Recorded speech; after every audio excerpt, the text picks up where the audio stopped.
This podcast is sponsored by nobody. Hey dudes, this is Bonnie Hayes. I sang Girls Like Me on the original Valley Girl soundtrack. You're listening to Tommy Throwback Kovac on Splat from the Past. He fucking rocks. Hey dudes, welcome to Splat from the Past, the only 80s themed horror and sci-fi show where things could get totally radical. Now today I will be welcoming very talented singer-actress who was put in touch with me by Baxter Robertson, the 80s pop rocker that I interviewed a couple weeks ago. Kimberlye Gold is her name, and um, she was in the band that plays during the Halloween dance in the Jim Carrey vampire movie Once Bitten, which a lot of you know I've interviewed a couple people from that movie. And it's going to be super awesome and spectacular. I did a pretty long phone conversation with her like last week, and she's very bubbly, has a great personality, has a lot of great stories. We're going to talk about it today. She's also friends with another guest of mine, well, several, but another one in particular, Tuesday night. And today is Tuesday's birthday. Happy birthday, Tuesday. Happy birthday, Tuesday. Uh, Happy birthday, Tuesday. Love you, babe. And yeah, so Kimberlye, she's been around. She knows lots of famous people, in the music industry, like Huey Lewis and so forth. And she lives in the Bay Area, my neck of the woods. And she's been in New York, LA, and she's been in a lot of movies and shows, like the John Travolta movie Perfect, Baby It's You with Rosanna Arquette. And it's going to be a really interesting conversation. I can't wait. So yeah, here is my interview with Kimberlye Gold.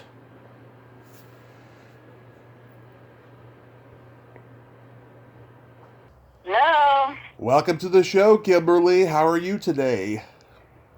I'm fantastic. How you doing, Tommy? I'm doing pretty good. The sun's out finally. It was really foggy here for a couple days, and I can't complain. Well, it sounds good to me. This is such a great honor. Thank you for taking the time today. I'm glad that Baxter could connect us. Well, we kind of got Baxter and Tuesday, kind of a tag team connecting us, which I love because they have nothing to do with one another until now. Oh, love tag team. That's awesome. So, all part of the same dysfunctional, crazy family, aren't we? Oh, yes. Finding that out all the time. So, going back in time, did you gravitate towards singing and performing early on in your childhood? Oh, yeah. I mean, I always have a joke that I came out of the womb, like, bursting into song. And I'm not kidding about that. But, I was singing and had music going on for as long as I can remember. And, I guess this is a cool little way to start. That's a great question. When I was in third grade at Christopher Columbus Elementary School in Daly City, California, Woo! I had I know, right? I had a teacher named Mrs. Johnston. And the reason why I remember her more than probably any other teacher in my life is Mrs. Johnston brought her guitar to class. This is going to date me, age-wise. But she played us songs by Peter, Paul, and Mary on her guitar. And I was 8 years old, and I watched this beautiful woman strumming a guitar. And, back in those days, there weren't a lot of gals playing guitars. So, you know that expression, you can't become it until you see it? Yes. Well, I saw it, and I went, I'm doing that. And I wasn't going to wait any longer to do that. So I literally stomped on home, my little pixie haircut, little 8-year-old kid, and just went up to my parents and I just said, I want a guitar, I want guitar lessons, I want a Peter, Paul, and Mary songbook, and I want a Peter, Paul, and Mary record right now. And so they put me in the car and they took me to the local mall and they signed me up for guitar lessons with this 19-year-old guitar teacher named Bill Brown. William Brown, he's on Facebook. I'm waving at him right now because I just reconnected with him a few years back. And that's kind of where my whole journey truly began, was taking guitar lessons from this guy that instantly saw that I wasn't messing around, that this is what I was going to do. Mm-hmm. So I just kind of never looked back from there. Yeah, same thing happened to me when I was with comedy. You know, when I was 2 years old, I saw Sam Kinison, and I was like, I want to do that. You know. When you were 2? Did Yeah, you say 2? yeah. My dad, we used to tape comedy specials off HBO all the time. You know, I was 2 when the first Rodney Dangerfield Young Comedian special premiered on HBO, and that's when I saw Kinison. I mean, I until he Oh came on. my.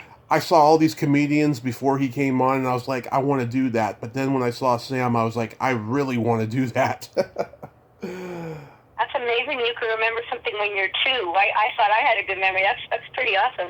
Good for you. It was pretty profound, you know.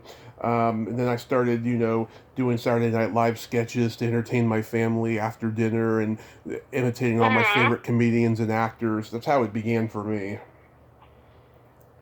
Oh, sounds. We have kindred spirits. We are kindred spirits. Yes. So I saw that you did a lot of school musicals, right?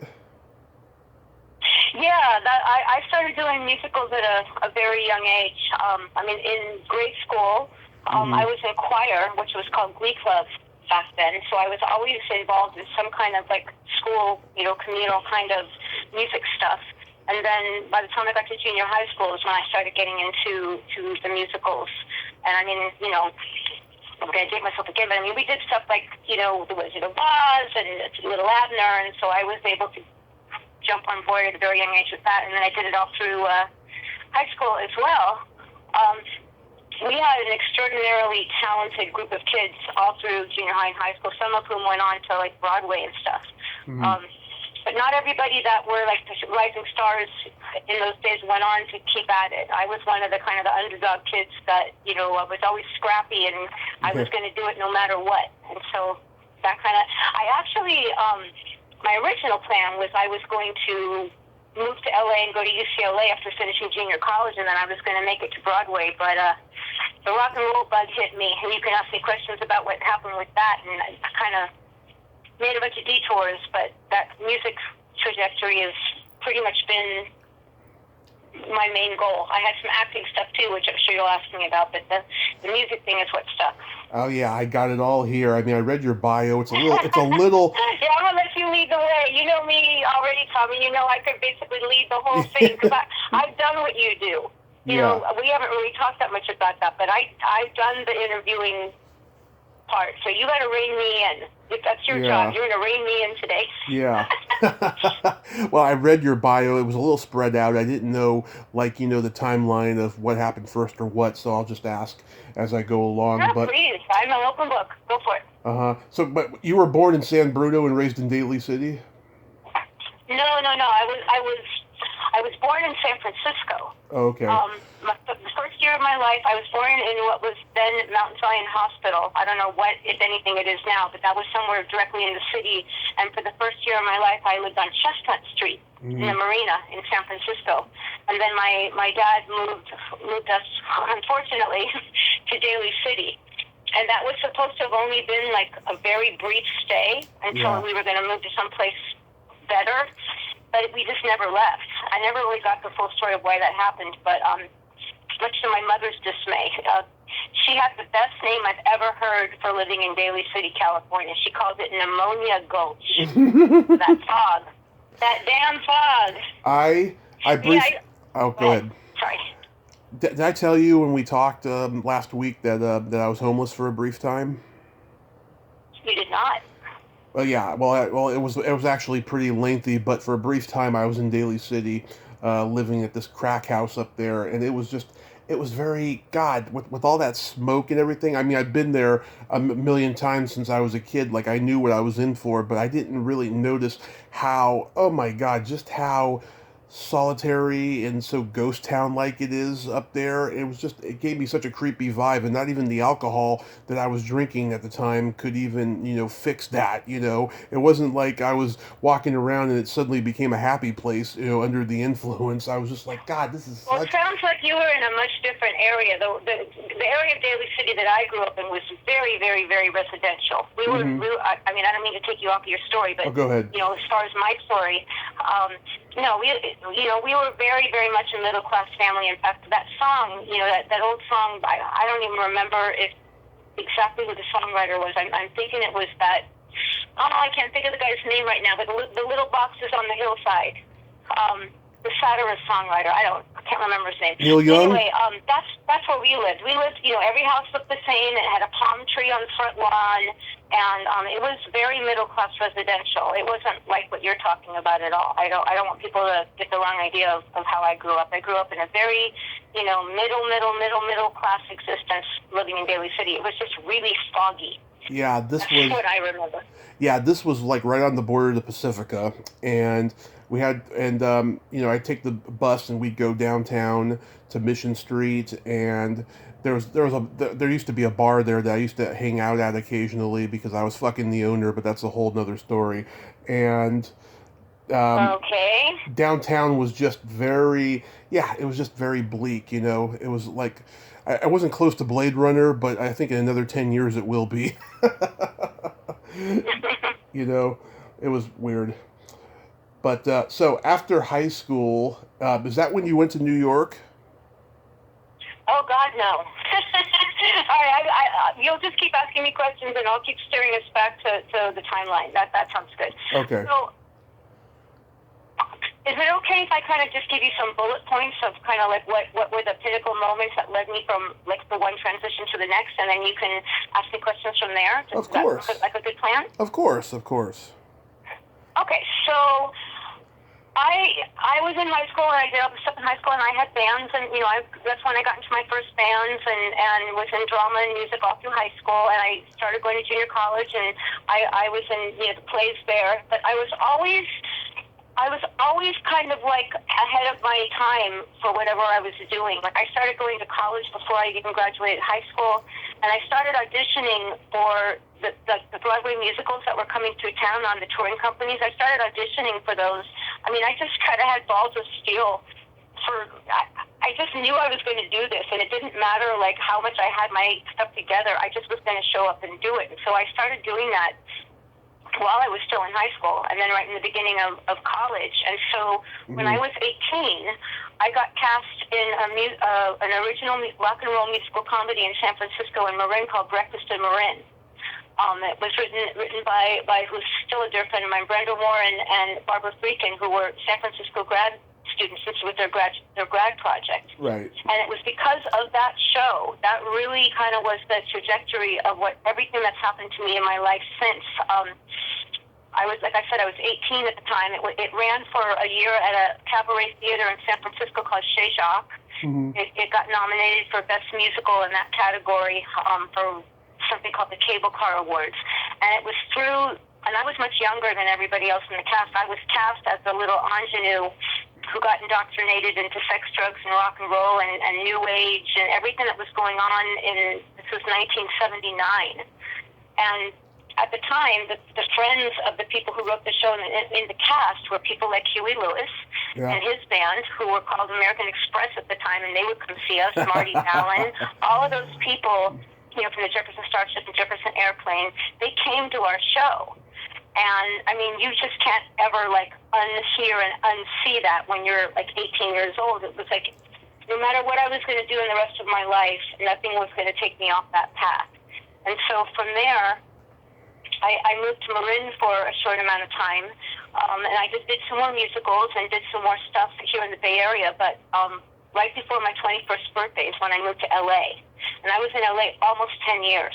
And so you can ask me a bunch of questions you want from that, because I'm sure we talked about it. You have so many. And then New York didn't happen until 1990. Oh, okay. So I'm going to shut up right now, and then you can ask me your great interview questions. Go.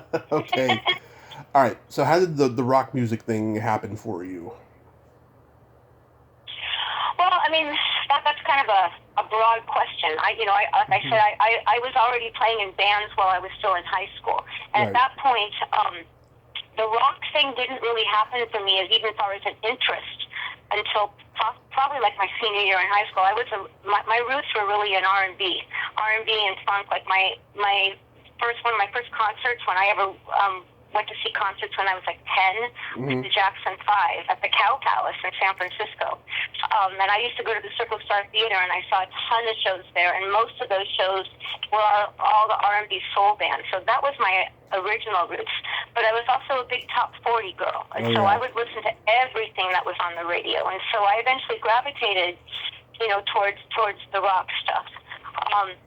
But like when I got to LA, I was heavily pursuing acting at the time as much as I was pursuing music. And so you can ask me some stuff about that, because, I'm sure there'll be some interest to your listeners about that stuff. I know that's a big part of your fan base and your following.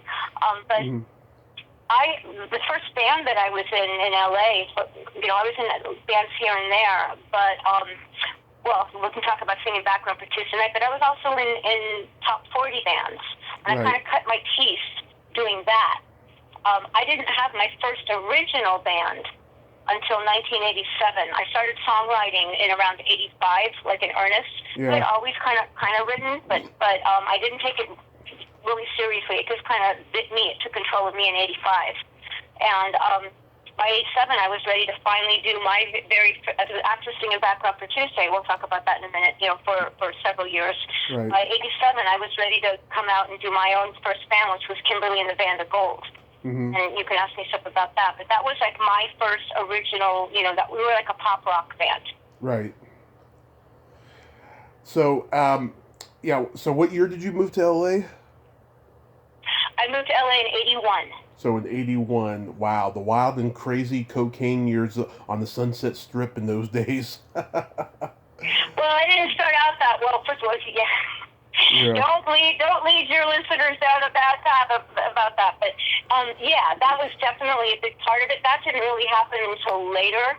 I definitely kind of lived that lifestyle. In fact, this is really funny. I just mentioned this on Facebook the other night. There's a guitar player that I follow on Facebook named Chris Caccino. I don't even know how you pronounce his name. Hi, Chris, if you're out there. But he's always posting all this great stuff. He was in the touring company of the musical Rock of Ages for a bunch of years, and he's always doing really cool stuff. Mm-hmm. And they are going to be doing this full-length concert as a tribute to the album Appetite for Destruction of Guns N' Roses, their big breakout album. And I posted just last night that was kind of the soundtrack to my life in around 1987. That's when all that wild and crazy, like heavy metal rock stuff was happening, in a portion of my life. I wasn't completely in that lifestyle, but I did live out some of it. And it was on the Sunset Strip and the Rainbow and all that kind of stuff. Mm-hmm. Yeah. Who'd you see in those days? What bands did I see? Yeah. Like, did you see like Dawkins or Motley Crue or anybody?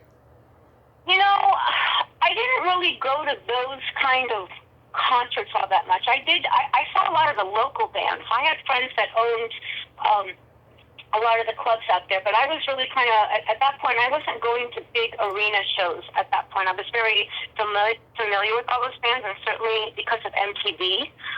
But I wasn't a big arena. I mean, like, I remember, I went to Springsteen. I was still friends with Huey Lewis and the News at that point, and so I got to go see them at the LA Arena or whatever the big concert venue was there. But no, I didn't go to the, I was more into doing my own thing at that point. So, I was going to go see you at one of our local clubs, and you were going to come see me, and we were going to write together, and it was more like that. I was more kind of like trying to be in it to win it than I was just a fan going out to see big shows at that point. Mm-hmm. I did see Guns N' Roses, though. I saw Guns N' Roses at the Santa Monica Civic Auditorium, and, and I did my, you mentioned, the earlier part of 81. I did go to the US Festival, and I did see one of those giant concerts with the Police and 50 million people on there. Yeah. I was in a singing class for a couple of years by a guy named Bob Korf, and so I became friendly with a couple of the girls who ended up becoming the background singers for Pink Floyd. Mm-hmm. I got to go see them, sing with them. So it was usually like through me knowing somebody, and that's why I went to one of the big shows. Yeah. Wow. I mean, it was just a magical time, a time of creativity, and just now it's nothing, there's like no music industry out there in LA now. Yeah, I haven't hung out there, in quite a while. I was actually supposed to go down there last year to do my first show in several years, and I had a great band lined up. My main music band leader guy, John McDuffie. Hi, John, if you're out there. I was going to get Scott Martin from the band War, hi Scott, on sax, and we had a great band lineup, but of course COVID hit, and so that got canceled. But yeah, I mean, LA is always still going to be a home away from home for me, and I don't know if I'll ever move back there. I might at some point, but I did spend the better part of 10 years there, so it is a huge part of my history. Yeah, it's where I want to live, but it's just so damn expensive, and right now we're in COVID. Right. So when you formed Band of Gold, I mean, did you guys get a record contract? We had a lot of things happening around that time. A lot of big offers of, I mean, if you read my column from the San Francisco Herald, Almost Famous. I don't know if you got a chance to get into that at all, but I wrote a lot about what happened in those years, and it was one of those things, almost not quite stories, all through the trajectory of my career. Yeah, I mean, we had offers. I had a song that I'm actually going to be releasing as a single this year called "A Place in Your Heart." Nice. My very first gig with Kimberlye and the Band of Gold was at a club called Sash in Studio City, and the first night that we played, that song was included in the set. I had just written it, and I immediately started a bidding war between Christmas music and Almo Irving music, and that's a big, long story. Mm-hmm. Unfortunately, I didn't go with the right publisher and the right company, and to this day, it's going to still find a home. But yeah, a lot of things were happening at that point, and a lot of irons in the fire that just didn't quite get lit all the way. But it certainly led me from one point to the next for sure. I never stopped going from like the next step to the next step. Yeah. Oh, that's pretty good, though. At least you were doing everything. I mean, that was a time when people said, "Oh, you have to do just one thing," but you were doing singing, you were doing acting. I mean, that's pretty good.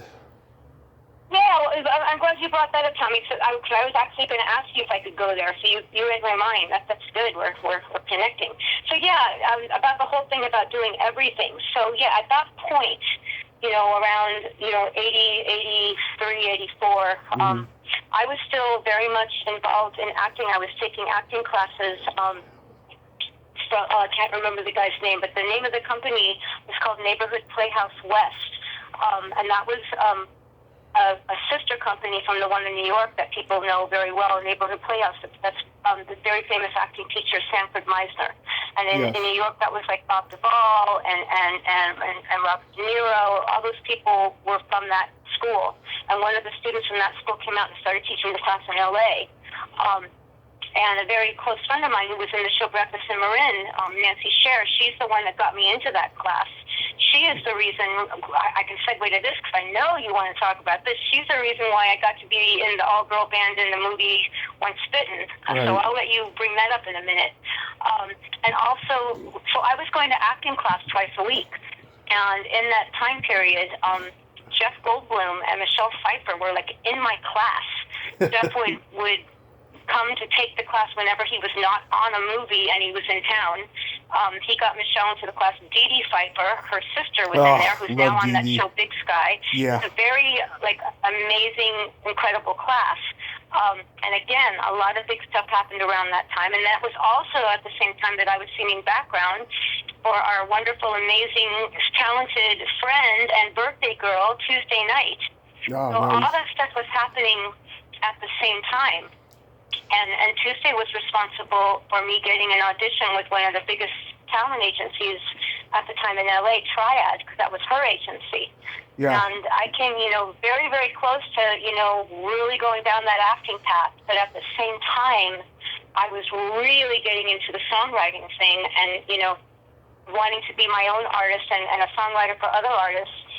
And this was around 86 is when I kind of made this decision, which to this day, I don't know if I made the right decision. I put the acting thing down. I just said, you know what, I'm going to just pursue the music thing, and, we can take it from there. But I'll toss it back to you if you want to ask me about Once Bitten or Tuesday or anything. Well, I wanted to say, was Jeff Goldblum, Michelle Pfeiffer making that movie Into the Night when you met them? Yes, very good. Exactly right. One of my When I got into the... Go ahead, I'm sorry. Probably my favorite John Landis movie. It's so underrated, so damn funny. And Dee Dee, oh my God, I have such a crush on her. I actually know her manager. Her manager got me an interview with one of his clients, and then he asked me if I wanted to interview this other client who's a more current person, and I declined, but said, I would like to interview Dee Dee Pfeiffer. Never heard back from him. Aw. Yeah, but go ahead.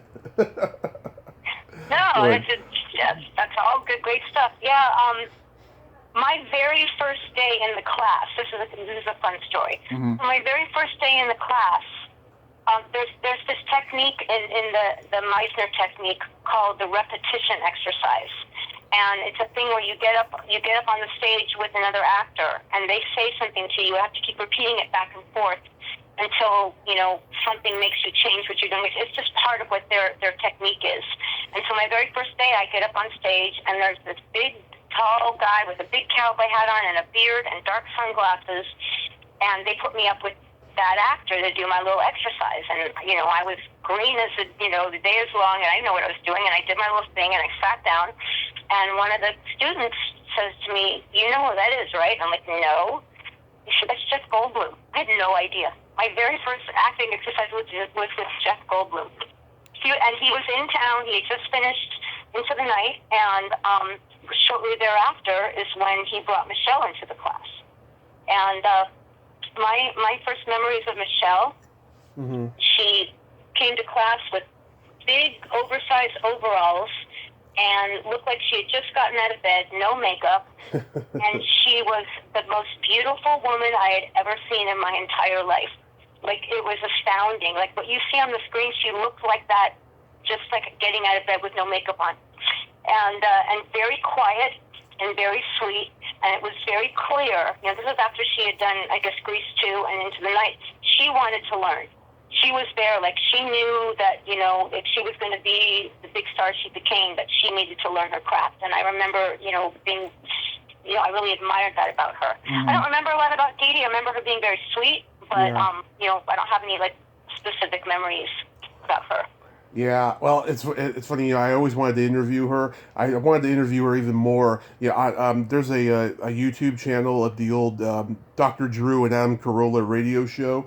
She's on there, and she's just like one of the guys, really, really politically incorrect, which is what I am, and stuff. And that's another reason why I'd like to interview her and stuff. And hopefully it'll happen. Who knows? But I'm sure you'll do it. At least. So you want to hear about Once Bitten? I know when we talked before, you were such a fan of the movie, and that's kind of a big deal thing that happened. So you want to ask me anything about that? Oh yeah, we'll get to that. I just wanted to tell you. Okay. That's good that you took Sanford Meisner's class, because if you had taken Milton Casellas's class, you probably would have not only been successful, you would have been a Scientologist. Okay. I find out, it's funny, whenever people decline to be on my show, I usually find out later that they're a Scientologist. I'm not kidding. Oh, really? That's funny. Yeah. But I did want to ask, though, about your movie and TV work that I saw in your bio. Oh, my God, you were on Square Pegs? Oh, my God, I forgot. I literally forgot all about that until you just brought it up. Yes, I was. Yeah. Oh, my God, that day. Yeah, go ahead and ask me about that. That's amazing that you found that. I was on Square Pegs. Yeah, how... With Sarah Jessica Parker, and I forget who the other actress was. That was... who else was on that? That was Amy Linker. I had a really weird experience trying to get her on the show last summer. Really weird. Well, that particular day, I remember it now very well. It was out in Compton, California, which now is known as like the rap capital of the world. Mm-hmm. And the whole entire day was shot on this track where we had to keep running. All I remember is that we had to run track for like 12 hours. And I remember seeing, Sarah Jessica across the thing on the set, but we just had to keep running. That's all I remember. Running on a track on Square Pegs. Mm-hmm. Did you get to meet Ann Beats, the creator? No. I was just an extra. Okay. I did a lot of extra work back in that day. I was an extra in, a lot of movies. I was an extra, remember the movie Perfect with Jamie Lee Curtis and John Travolta? Horrible movie, but go ahead. Yeah, I was an aerobics student. I did aerobics for like 12 hours. I had a lot of those little weird experiences. Yeah. I know that you were also in Baby It's You. No, I was not in Baby It's You. I Oh, actually used one of the scenes from Baby It's You I'm sorry, I to didn't mean. audition. That's okay. Hmm. It's great you brought it up. It's a very important thing to me because when Tuesday night got me the audition through her agent, it was a very lovely thing she did for me. She introduced me to her agent, Jenny Delaney, Hmm. and Jenny got me an audition with Triad to you have to the thing that happened at Triad. It was one of the biggest agencies at the time. You had to audition in front of the entire agency, meaning like all 30 agents or whatever. And it had to be a general consensus that the entire agency wanted to sign you. And so this is when I was in my neighborhood Playhouse West class, my Stanford Meisner class. And so one of the actors from that class, we did a scene from Baby It's You. That was my audition for Triad. Oh, okay.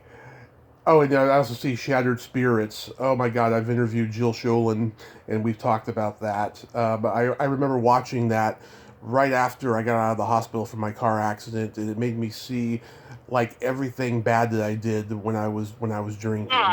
It was a very Was that the one eye-opening with Martin movie. Sheen? Was that the one with Martin Sheen? Martin Sheen, yes, Melinda Dillon, Yeah, I yeah. think I mean you're going way back in time to these little teeny moments in my life. I think Tuesday was in that movie, and so I think I was just brought on the set that day. I don't remember if I was actually an extra or what. I might have just been hanging out that day. But I had a nice little moment with Martin Sheen. He was very nice to me. He sat down on the grass and chit-chatted with me, introduced himself. That was like a cool Oh little yeah. moment. But, again, I love that you're bringing this stuff up. They're very teeny little moments in my other life. But if that's what you want to talk about, I'm right here for you.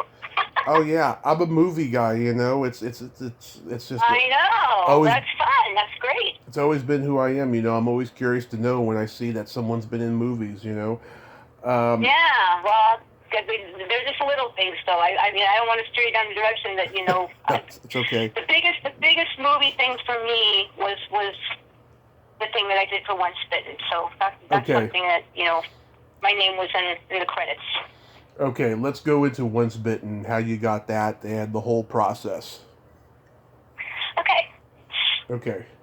So I was in that acting class. I told you about the Stanford Meisner class, Neighborhood Playhouse West, and my friend Nancy Scher, who was one of the original actresses in that show Breakfast in Marin that I told you about. She was friends with a comedian actress named Hillary, I believe Carslip. I can't remember the exact pronunciation of her name. Huh. And I believe it was through Hillary that they needed an all-girl band for the high school Halloween dance scene. It was Jim Carrey's first feature film. Mm-hmm. And we were put together to be the band at the high school Halloween dance. The actual singer, so the two songs that were part of that scene, Just One Kiss and what's the other one? Oh, Just who? One Kiss, you know the Hands Off. Hands Off. The Boy Yes, Is Hands Mine, Off. and Just One Kiss. So those were both written by two of the guys from a very still well-known pop band called the Rubinoos, who are still to this day touring around the world, and they kind of had a hot minute in the sun for, years and years and years. In certain circles, they're, considered one of the greatest pop bands of all time. Tommy Dunbar and John Rubens wrote both those songs. I ended up writing a couple of songs of my own with Tommy Dunbar down the line. So we were the backup band for Maria Vidal. Maria Vidal actually sang the songs. She was, another one of these artists that should have been a household name. Yeah. Incredible singer. I don't really know the backstory of why that didn't happen bigger for her. But so she was the actual singer on those songs. We were just, pantomiming, playing. But so I was cast as the bass player. The other members of the band was Nancy Scher played the drums. Kelly Saloom, who was an actual incredible piano player, singer herself, songwriter. She was the piano player, and I was cast as the bass player. And I know how to play guitar, but I did not know how to play bass. However, I was living with my boyfriend at the time who did play bass, and he let me use his bass, and he taught me how to play the bass part. He actually had me play along to Go-Go's records because they were the easiest thing he could show me how to play. And so we were the band throughout that whole sequence that you see in the movie. of them coming to the dance. So we were on stage and we were the band. Mm-hmm. Wow. Yeah, I saw this movie for the first time when I was 5, and I was terrified at the face that Jim Carrey makes when he's possessed near the end. And I didn't want to see it again, and then I did when I was 11 because he had become famous by that point with Ace Ventura and The Mask and Dumb and Dumber. And then I fell in love with it. I started seeing it on USA Up All Night a lot, and it just became one of those movies I just fell in love with, you know. Yes, it's fun. It's a very silly movie, but you know, it's a lot of fun. And over the years, it's still fun to, you know, watch that. They did a really great job with the whole Halloween, you know, high school dance sequence. I thought they did an amazing job with the choreography between Jim Carrey and Karen Copeland, who played his girlfriend, and Lauren Hutton, who played the vampire who was trying to seduce him. I thought they did a great job, and they shot hours and hours and hours of that sequence. I mean, we would have been a concert at Madison Square Garden with all those hours they shot. But, you know, at the end of the day, we're just on camera for, you know, a few seconds here, a few seconds there. You know, I always have to write down the time code so I can find me in those moments. But so you want to hear my Lauren Hutton story? I do have one. Go right ahead. Remember I told you I was going to save it? Yeah. So, Can I swear on this podcast? You could swear all you want. After all, you did hear me say fuck earlier. So my favorite, you know, we had a lot of fun moments on that set. We talked about Skip Lackey, who played Jim Carrey's best friend, and he kind of hung out with all of us band girls. He was kind of like our Skip says hi, by the way. I said, Skip says hi, by the way. I told him I was going to be talking to you. Oh, that's so nice. That's great. Well, hi, Skip, if he's listening. Yeah, he was awesome. He really, like, hung out with us. He was our buddy. But my favorite memory of that whole shoot was I had to be in the makeup trailer at, like, 7 o'clock in the morning. Mm-hmm. And the only other person in the makeup trailer at 7 o'clock in the morning with me was Lauren Hutton. Yeah. And every other word out of her mouth was fuck. It was, I mean, she wasn't mad. That's just the way she talked. She was so nice. Love it. She was so down to earth and so nice, but every other word out of her mouth was fucking. I was like dying laughing. I remember sitting there trying so hard not to be going, oh my God. It was hilarious. So that was my memory of Lauren Hutton. Sitting in the makeup trailer at 7 o'clock in the morning going, fucking this and fucking that and this. It was great. Love it. Oh God, I love it. And I'm not surprised. I'm not surprised at all. Yeah, so I've been just relentlessly trying to get Karen Copens on the podcast. I think after we're done, I'm going to send this to her and see if she you know, she remembers the band, and maybe she'll do the podcast after that. Yeah, I just love her work, you know, and she came from she came from dancing, you know. She was in Fast Forward just before this movie, and so yeah, she's trained that way. And it's funny, you know what I heard? Deborah Foreman from Valley Girl was supposed to play the girlfriend in Once Bitten, right? But yeah, you told me that. Yeah, and so Karen Copens gave a better line reading, and of her famous line where she tells Lauren Hutton to fuck off. Yeah, and I just think her and I could have a great conversation. How was the director, Howard Storm?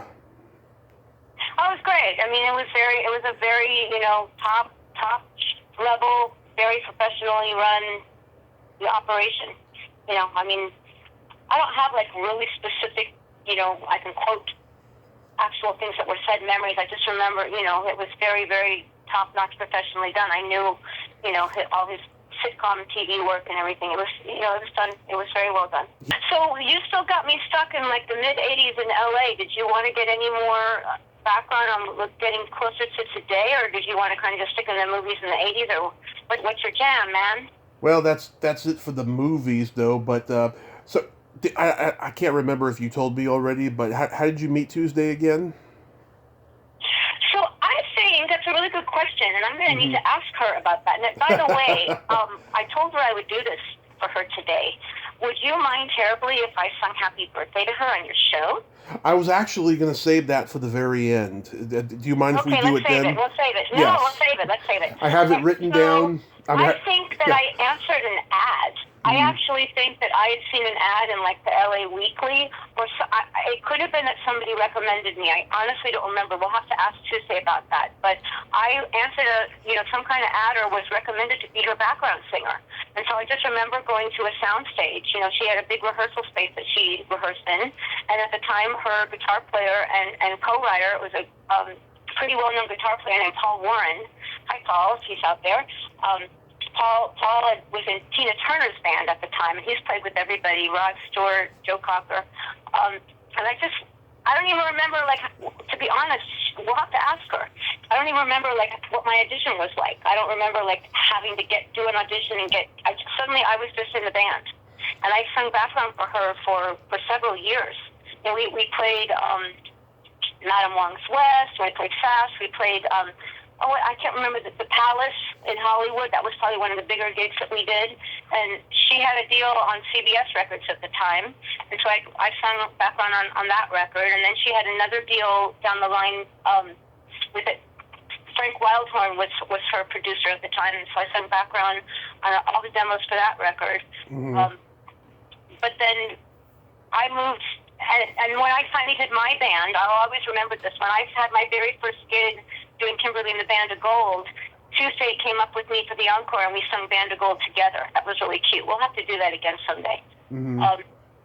But yeah, so we just became close friends at that time for all the years that I was singing with her and knowing her. But then once I moved to New York, we just lost touch for all of these years, and it wasn't until Facebook that we finally reconnected, and we've just recently become really close friends again. I mean, we kind of go, how did we not do this the last 30 years? So she's kind of one of my best friends in the world at this point. I'm really super grateful. Mm-hmm. When I first met her was at Monsterpalooza in 2017. It was an insane weekend. They put all the Nightmare on Elm Street people in one room, and there was a huge, huge long line for Robert Englund. They had to take appointments for people to go meet him, and so I decided not to do it. I met him a year later at a Comic-Con. But Tuesday, yeah, I was kind of gushing over her, and I was wearing this really cool zombie T-shirt, and her husband was asking me a million questions about it. I guess to keep me from gushing or something. But it was pretty cool, yeah. And then I started the podcast a month later, and then probably about 4 or 5 months after that is when I asked her to come on for the first time, and she's been on 4 times now, and I just adore her tremendously. Yeah, she's a true gem, and so talented, so multi-talented on so many levels. She just wrote and recorded a brand new song. I'll give her a little plug. This beautiful song she wrote called "Crushed." She's just as gifted as she ever was. I mean, that's the thing about us. We're both survivors, and we're both still doing our crafts.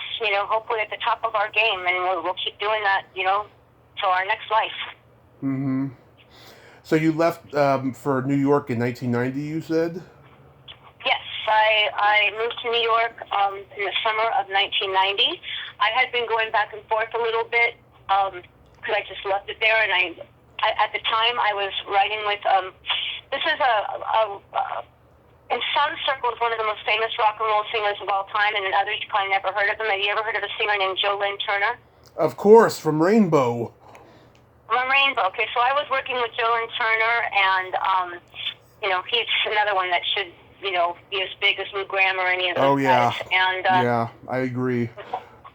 Yeah, so he got me to come out there in the summer of '89 to write with him, and I just as is my want, the moment I have one reason to do anything, that I'm just pounding the pavement to make as much stuff happen as possible. And at that time, I had been introduced to another keyboard player, singer-songwriter named Linda Marceau. Mm-hmm. And she was looking for a female front singer for her band. She had kind of a Fleetwood Mac heart kind of thing going on.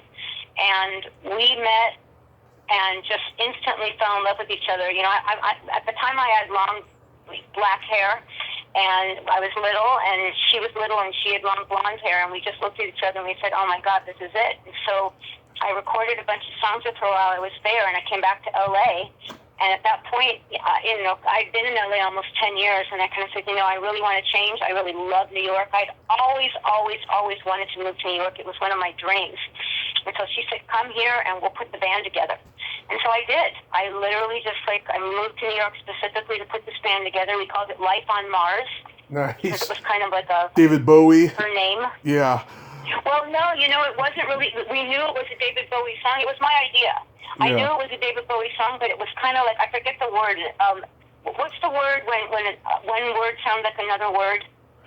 I can't think of the word right now, but I don't kind know. of sounded like Linda Marceau to me, Life on Mars. And so that's what it was called. And we started, another thing that started at a super high level, our very first gig was at the China Club.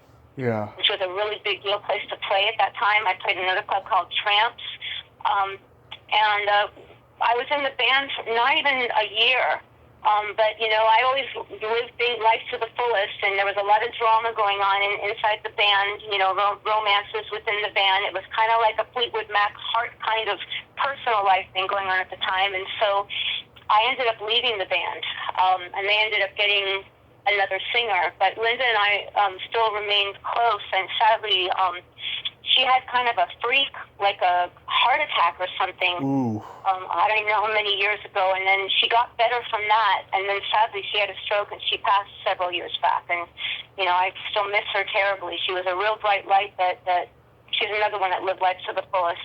Oh. That was my main reason for moving to New York. But then once I got there, I was still writing with a lot of people and recording songs, and that's when I got back into playing my guitar very seriously. I hadn't played it much for a bunch of years previous to that. I kind of put it down for a while, but I got kind of a bug in my head in about 94 that I thought I wanted to move to Nashville. And so I said, there's no way that I'm going to go to Nashville if I'm not like a full-on guitar player again.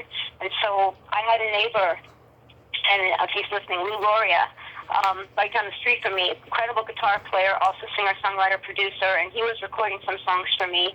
And I just said, Lou, I got to start playing again. And so he gave me a few lessons, and I was so bound and determined that within a few months, I was playing guitar full time again, and I've never looked back. So I was in New York for about 5 years, and then I moved to Nashville in 95. And I was in Nashville, and that's a whole other story of my life. I was pursuing the country songwriting thing there, and I did have some big things happen. I had a cut on Atlantic Records of artist named Mila Mason. She was another one that, should be a much bigger household name than she is. She had a pretty big first record. I was on her second record, and unfortunately that record didn't do as well, but that was one of the most creative times of my entire life, because I was just living in the trenches of writing and in the studio. And I had my own bands as well. That was always a thing of me, still getting on that stage and fronting the band. And a lot of really big things almost happened or did happen to a certain extent. And then I moved back here to the Bay Area at the end. Oh, and then I became a background singer and a rhythm guitar player for an alternative rock band called Twisted Gypsies, that was led by a wonderful singer-songwriter named Michelle Yules, who's now Michelle Lehman out there. And that was really fun. That was my little stint as being like the Nancy Wilson to her Anne. We kind of looked like that because I had long blonde hair at that point. Yeah. But then I came home because my dad got sick at the end of 2000. And I stayed back in the Bay Area helping my family, and then subsequently moving to Marin, and my journalism career happened at that point. And I was back here from end of 2000 all the way to 2008. And then I moved back to Nashville for just a year and a half, and then I came back here in the middle of 2009, and I've been back here in the San Francisco Bay Area ever since. Wow. Yeah, going back to Joe Lynn Turner, yeah, I'm a huge fan of his work. And you know what's funny? Rainbow had Ronnie James Dio, then Joe Lynn Turner, and it's a funny thing, when you hear their names, they sound like country singers. They have like country names, but they're both... it's funny. It's very funny. It's true. Yeah, they're both two guys from New York or New Jersey. They're not country guys at all. Yeah, I love the music. Yeah, I think Joe Lynn Turner should have been a huge star. But wow, that's so cool. So when you got back to San Francisco, is that when you started interviewing people and doing your Almost Famous? That's a fun story. I'm glad you asked that, because I have a feeling you're going to love the context of this, Tommy. Mm-hmm. So I remember going out one night. So this is when I first moved back to San Francisco. I moved back in with my mom. My dad was in the hospital, and I heard that a band that I really liked in the 80s was playing at a club in San Francisco called Slim's, and the band was Berlin. Oh, I love Berlin. I'm sure you did. Terry Nunn. So I loved them. I used to cover their songs in top 40 bands that I was in. And this is when I had long blonde hair. And I went there that night, and there was a guy in the audience who I looked at him. I thought, wow, he's kind of cute. And he saw me, and he goes, well, she kind of looks like Terry Nunn. And that's kind of how we met. And it turned, his name's Gene Mahoney, and he had his own independent newspaper called the San Francisco Herald. And because it sounded like the Chronicle or the Examiner, it sounded like a much bigger deal than it was. It was just kind of a local newspaper that he delivered around town. And my dad delivered newspapers for the Chronicle. What's that? My dad delivered newspapers for the San Francisco Chronicle. Oh, did he? Yeah, that's a big job. Yeah. Gene had to deliver all his own papers, and it was a one-man operation. But I told him a lot of these crazy, almost famous stories, and things that had happened over the years. And he just said, you got to write about this stuff. And I had been songwriting for years, and I used to be, an English major when I was in college and stuff, but I hadn't done any kind of real writing. Like, I didn't go to journalism school or anything. And he said, I want you to write a column called Almost Famous. And at that point, the movie Almost Famous had already come out. And I said, well, we can't use that. He said, I don't care. That's what it's going to be called. I went, okay. So I sat down to write this very first column. And I had no clue this was in me, but I started writing it, and it was very funny. It was very caustic and very funny, and I was able to kind of take all the crazy stuff that had happened that could have been like very tragic in certain ways, but it just kind of came out really funny, and it just caught on. And then that was from there, because I've always been so like ambitious about whatever the heck it is I want to do next, I dove in head first to that, and then I started getting celebrity interviews. And so the next thing I was doing was interviewing Fee Waybill from the Tubes, and I had a whole big thing for a while with the comedian Richard Lewis. I interviewed him once, and we really hit it off. I mean, that man is just so crazy, brilliantly crazy. Yes. And I got his crazy. And so I ended up writing some really cool stuff about him. And his publicist just really liked what I did. And she said, Richard, he likes being interviewed by you. And so I ended up getting him. I interviewed him like 4 different times, and I ended up getting him like a dozen different interviews with newspapers and magazines across the country. It started, he's pretty responsible for opening up the door for my freelance journalism career at that point, and I got to interview a lot of different people. But it always went back in some form or fashion to my own almost famous crazy stories. And that kind of became like my voice when I was doing the thing for the Herald. Wow. Yeah, I saw Richard Lewis live at Cobb's right after my accident. Oh my God. Okay, he was not the Richard Lewis that we all knew back in the 80s. He's a little bit more subdued, but he was fucking funny. I remember he said, he says, I wish John Wilkes Booth was still alive just so I could ask him what his favorite Beatles album is. He'd probably say Revolver always worked for me. That's Richard. Yeah. Very, very brilliant guy.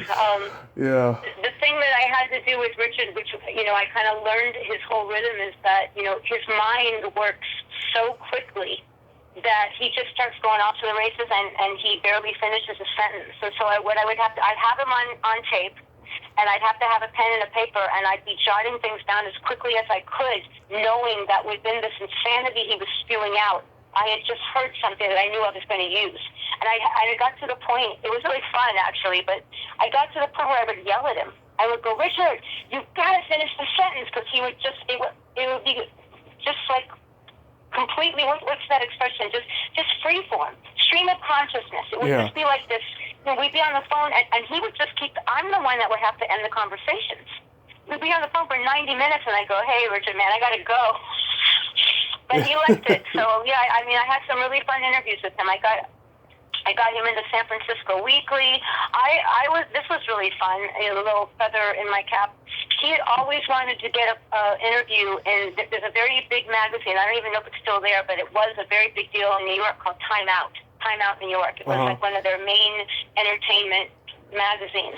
And I got him the feature interview in that magazine, and that that was a big deal at the time. So, yeah, I missed the journalism days. I loved it, but it was so much work for so little money.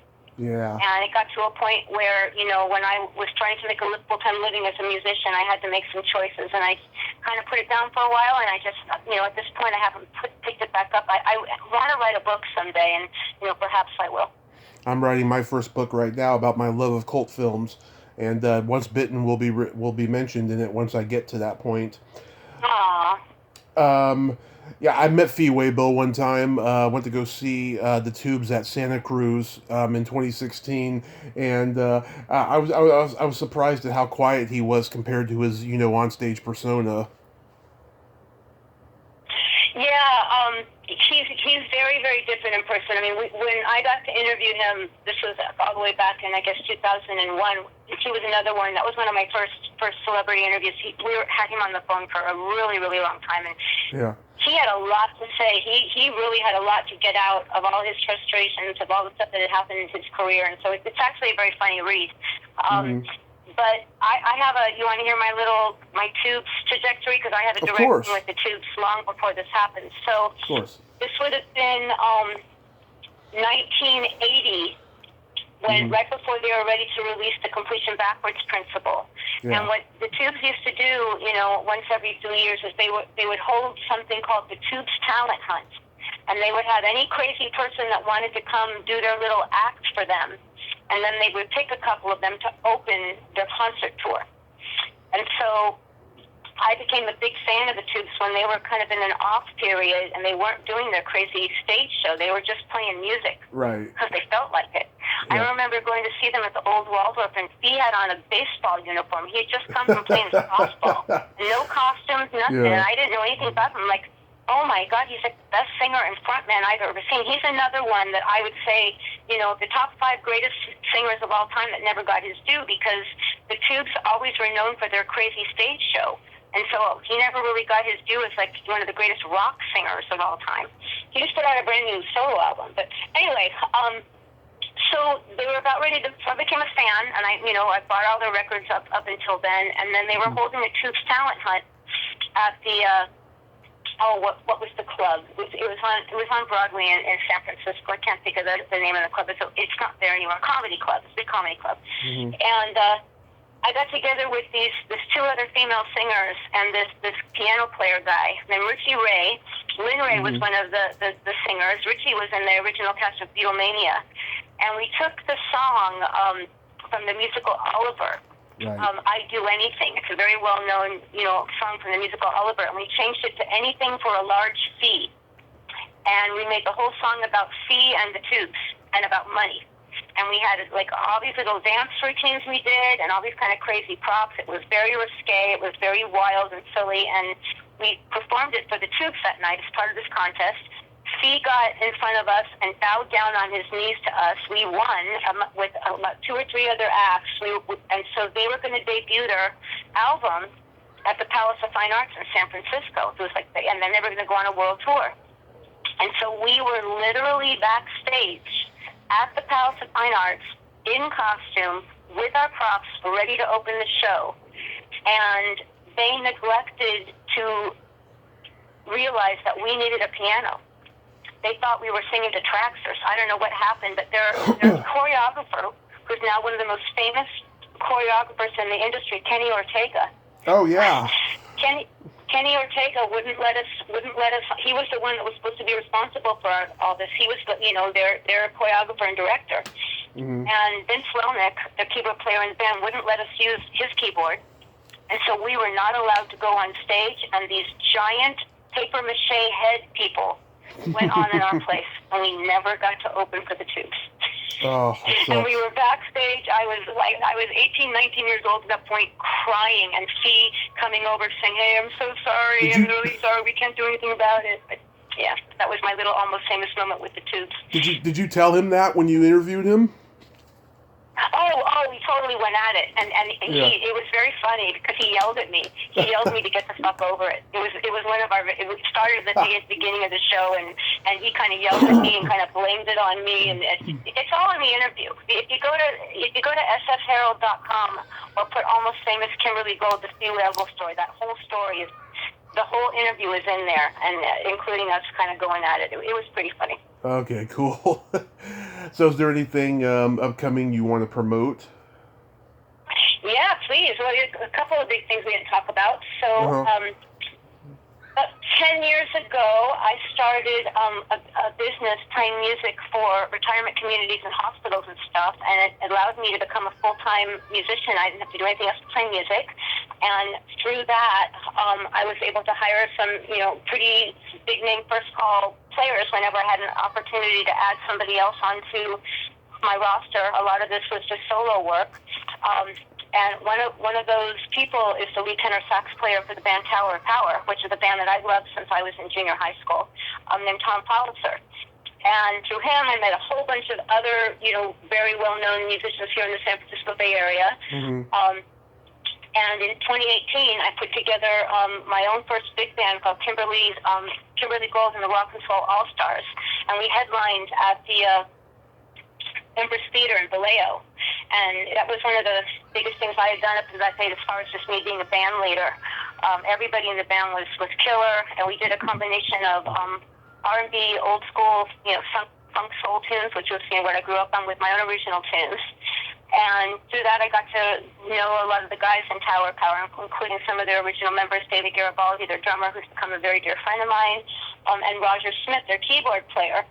Mm-hmm. And he owns a winery up in Clarksburg, which is near Sacramento. Yeah. Bump City Wine Company. Bump City is one of the Tower's biggest records. And in 2019, I got to open for Tower of Power on the same bill with Larry Vieto and a band called Philosophy. That was a big, big deal for me. I got to play in front of 2,000 people, as Kimberlye Gold. And that was really cool.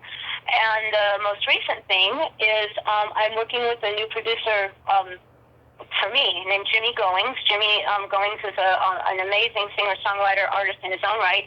Mm-hmm. He had a big band that played in Europe. They were big in Europe called Salsa Esmeralda. They're now Generation Esmeralda. Mm-hmm. But we've been working together for about a year now, and we've got a whole bunch of music that we're ready to release. The connection we mentioned earlier to Baxter Robertson. Baxter's playing on, I'm doing a remake of the song by the Rascals called How Can I Be Sure, and he's playing all over that, guitar and keyboards, organ. So that's kind of like my biggest deal right now is I'm doing a bunch of music with Jimmy, and the pandemic kind of put a hold on the releases of all of it. And this year is when hopefully I'm going to make my next big splash in the digital music world that I'm still trying to learn about. That's so awesome, Kimberlye. So we got a play by secret silly game. Okay. This is a series of silly slumber party questions, just pure fun. And how the game works is I ask you the question, you answer it, and then you ask me the exact same question and I answer it. Okay, that sounds fun. Yes, and you can comment on answers. Kimberlye, are you ticklish? Yes. So I'm supposed to say, Tommy, are you ticklish? Yes. Okay. Yes, I am very ticklish. What's your favorite part of the body? What's my favorite part of the body? It could be anything. That's a very strange question. I don't know how to answer that question. I don't have a favorite part of the body. I guess my legs, because they get me where I need to go. How's that? Oh, that's good. Yeah, you do have nice legs, I have to say, by the way, and I don't mean that. Thank you very much, Tommy Kovac, you silly boy. All right, what's your favorite part of the body? The belly button. Am I supposed to ask you why? Of course. That's why I said you can comment on answers. Oh, okay. Why? I had a girlfriend when I was 6 years old. She had this adorable Audi belly button that she used to let me play with. And after I changed schools, we broke apart. And, When we were in middle school. We went to the same middle school together, though, and she went through a very dark period. A lot of people told me afterwards, and then I tried to reconnect with her on MySpace when we were in our 20s, and she was already drugged out and in a loveless marriage that she was, conformed to. And just like whenever I see a belly button, no matter whose it is, it takes me back to that time. And to me, she's the girl that got away in hindsight. Aw. Yeah. Yeah, Okay. she grew up to be a gorgeous, gorgeous woman too. I mean, if I could turn back time, the things that I would have fixed. Um, what color are your toenails painted? Maroon. Okay, I'm Maroon. supposed to say, what color are your toenails painted? Yes, they're not painted right now, but last time they were. They were purple with sparkles. And I'm surprised. Hey. I'm surprised Tuesday didn't tell you about that to you about me. No, she did not. Yeah, oh, yeah, she recorded a plug for me where she brings it up. So, That's funny. yes, I've been doing that since I was 13. Um, what would you say is your best personality trait? My best personality trait. Wow.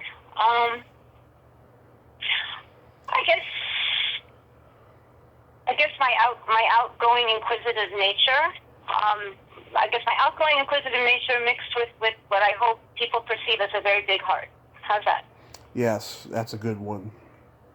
And you, Tommy Kovac, what's your best personality trait? I have empathy, but I also have no filter. I can relate. Yeah. And then my favorite question, is there a stinky smell that just makes you gag? Wow. I don't know. They're all pretty bad. It's an unclean bathroom. How's that? That's a good one, yeah. And you? Either farts or dirty feet, the two F's. Okay. Well, Kimberly, I thank you so much for coming on today. I hope I did all right. I don't know. I don't know. When I drink too much coffee, I just get I get weird. Well, I tried to get the bullet points and stuff. I know there's stuff that is personally interesting to you, but I thought you might want to get kind of like the whole big picture. So I hope I didn't steer the ship too strongly in any one direction for you. No, not at all. I like people who, can help me carry the interview and stuff, because there's some people I talk to, they just make me struggle to carry the interview at times, especially the A-list entitled, people and stuff, which I'm trying to avoid these days. Right. Yeah, they just sit back. No, I'm not. I mean, like I said, first of all, I did what you do. Mm-hmm. So, if anything, I understand too much of it, and I felt at the time, that I never did a podcast, but, I felt like I was a pretty good interviewer. I always, I did my homework and I kind of had goals in mind of what to do, but I also allowed them to kind of go where they needed to go and then steer them. So, yeah, I have a great admiration for what you're doing. I miss it, to be honest. I'd love to do it again sometime. I think you should start a podcast, really. Aw, you're not the first person who said that to me. In fact, my friend Nancy, the one that got me into One Spittin', who I was in the acting class with in Kovac, she actually said that to me not long ago, that she thinks I should start a podcast. Because you know why? Because the last interview that I did last year, remember I told you I was on that vampire podcast, and they were interviewing me specifically for One Spittin'. And she heard it, and then that was the response. She was like, "Oh my God, you need to be doing the interviews." And I was like, "Yeah, well, maybe someday." So you never know. You might have inspired me. So do we get to do our little thing at the end that we planned? Yes. Oh, yes. Thanks for reminding me, even though it's written in front of me. Okay. So how do we do it? All right. So this goes out to my dear friend Tuesday night. Today is her birthday. Yeah. She is ageless and timeless and beautiful and just amazingly talented. And truly has the biggest heart in the world. And Tuesday, I'm so thrilled beyond measure that you are back in my life, and we are so close now. And so I am going to sing you happy birthday.